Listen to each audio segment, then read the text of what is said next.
So today we'll see beta oxidation of fatty acid. So what is beta oxidation of fatty acid? For the oxidation of fats in our body, beta oxidation is one of the most common pathway or the cycle that takes place. So in beta oxidation of fatty acid, there is an oxidation on the beta carbon of the fatty chain or the fatty acid. So starting with the basics, consider this is any fatty acid containing a carboxyl group.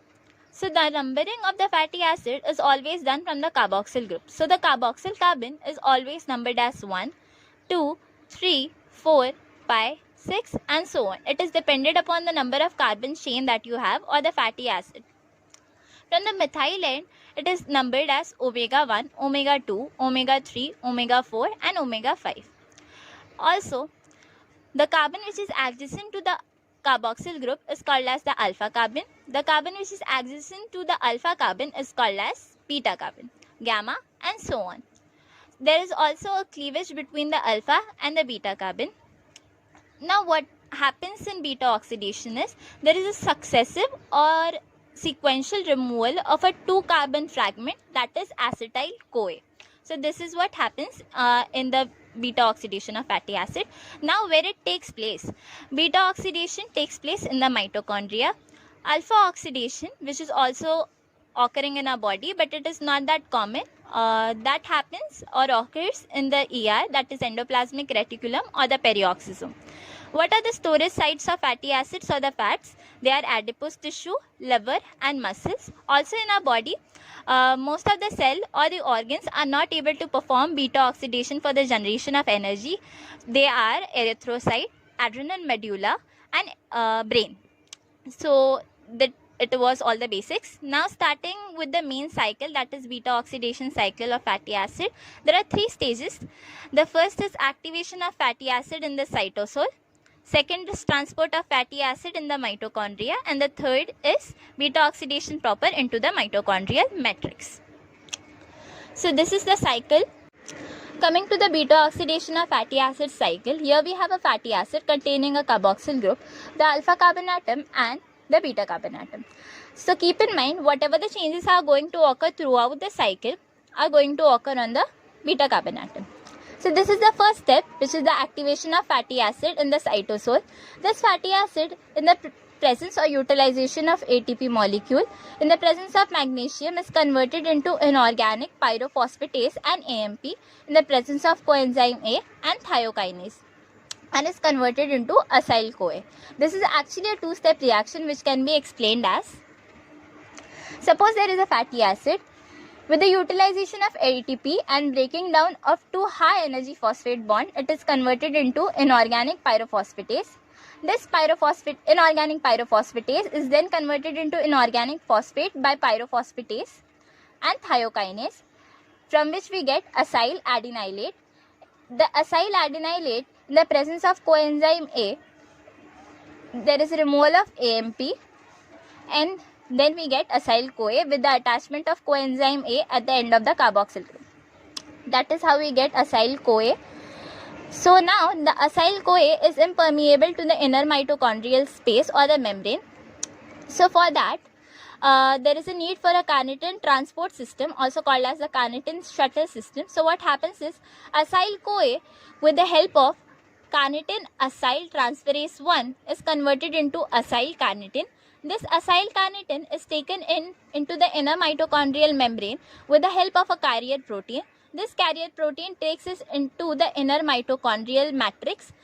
In the inner mitochondrial matrix, there is an action of CA82, also called as carnitine acyl transferase 2, from which the acyl-carnitine is again converted into acyl-CoA, and the carnitine which is separated again goes back into the mitochondria.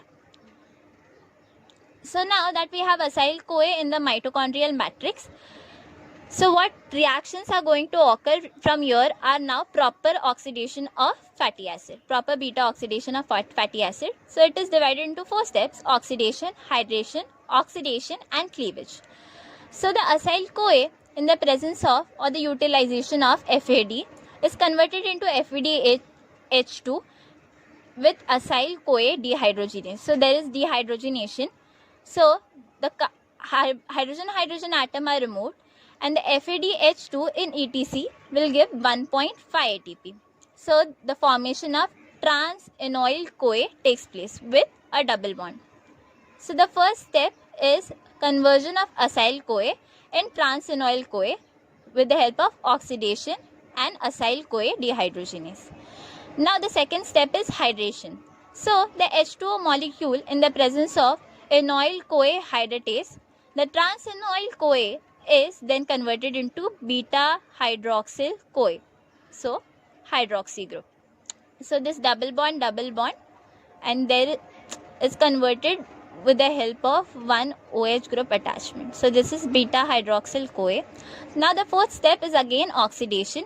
So beta hydroxyl CoA with the help of NADH, which is NAD plus, which is converted into NADH and H plus, the beta hydroxyl CoA dehydrogenase. So this NADH, which is from NAD plus, is an ETC or electron transport chain, will give 2.5 ATP.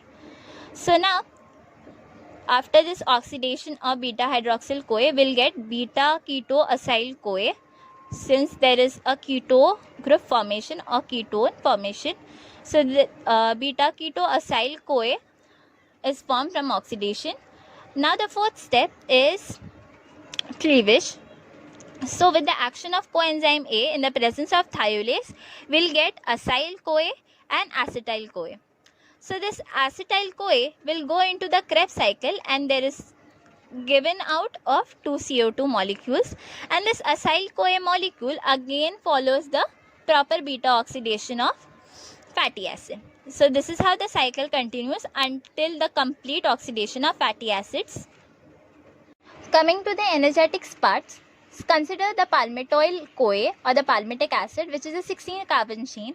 So there will be requirement of 7 chain of beta oxidation of palmitic acid, from which we'll get 8 acetyl CoA, which will then go into TCA or the Krebs cycle, generating 80 ATPs.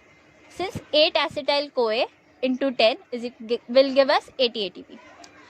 Now, during this oxidation or beta oxidation of palmitoyl CoA, there is a use of 7 NAD plus and 7 FAD, which will give us 7 FADH2.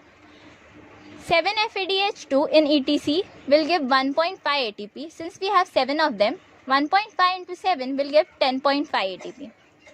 Now, 7 NADH plus and H plus in ETC will give 2.5 ATP. Since we have 7 of them, it will give us 17.5 ATPs. Addition of both of this will in total give us 28 ATPs. Now 80 ATPs and 28 ATPs combined, the total energy is 108 ATPs. Since 2 ATPs are required in the activation of palmitoyl CoA or palmitic acid, 106 is the net yield from one molecule of palmitate. This is the energetics part of the beta oxidation.